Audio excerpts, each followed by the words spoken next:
लगा के सब दांव पे आ गए, आज़मा लो हमें, आधे खेले जाती है ये हिम्मतें अब कहाँ। उच्च ध्येय नुसतं बाळगून ह्या परीक्षेच्या क्षेत्रामध्ये पाऊल ठेवणं अपेक्षित नाही, किंवा तुम्ही नुसतं मोठी स्वप्न बघून ते स्वप्न पूर्ण होत नाही. तर त्यासाठी दोन गोष्टी लागतात. एक लागतं मोटिवेशन आणि दुसरं लागतं सेल्फ डिसिप्लिन. या क्षेत्रात येऊन ते प्रॉपर नियोजन करून ते यशस्वी होतात, त्यावेळी त्यांचा प्रवास जाणून घेणं आणि त्या प्रवासात आपल्याला लागू होणारे टप्पे आपण आत्मसात करणे, ह्याला म्हणतात ओरिजिनल मोटिवेशन. यशासाठी लागणारा कालावधी नक्कीच कमी होऊ शकतो आणि त्या पद्धतीनं जर तुम्ही एक चांगलं मार्गदर्शक आणि चांगली मार्गदर्शक देणारी संस्था निवडली तर नक्कीच तुम्हाला या गोष्टीसाठी फायदा होऊ शकतो, असं ठामपणे मी सांगू शकतो.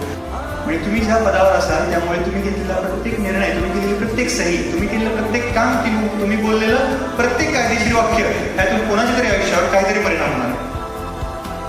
अजून काय पाहिजे? त्यामुळे समाजातल्या कुठल्याही दुःखाची तुम्हाला जर जाणीव होत असेल आणि वाटत असेल की मी काहीतरी करावं, तर सिव्हिल सर्व्हिसेस त्यासाठीचं एक सोल्युशन. पोस्ट कुठलीही असो त्यात बेस्ट देण्याचा प्रयत्न केला पाहिजे.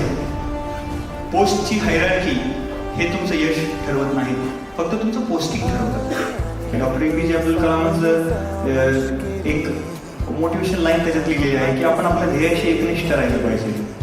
ध्येयाशी एकनिष्ठ राहिलेलं असताना आपण जर तसे असू तरच आपले सगळे प्रयत्न एकाच दिशेने होतात आणि एकाच दिशेने ते सगळे प्रयत्न केल्यानंतर कुठेतरी आपण ध्येयाच्या समीप किंवा जवळ जाऊ शकतो. तुम्ही ठरवा की कुठल्या लेवलला जाऊन तुम्हाला फाईट करायचं आहे आयुष्यासोबत. काही वेळा तो संघर्ष जो आहे त्या संघर्षाला सुद्धा लोक ग्लोरीफाय करतात. फक्त आपण आपलं ठरवायचं की आपल्याला काय करायचं.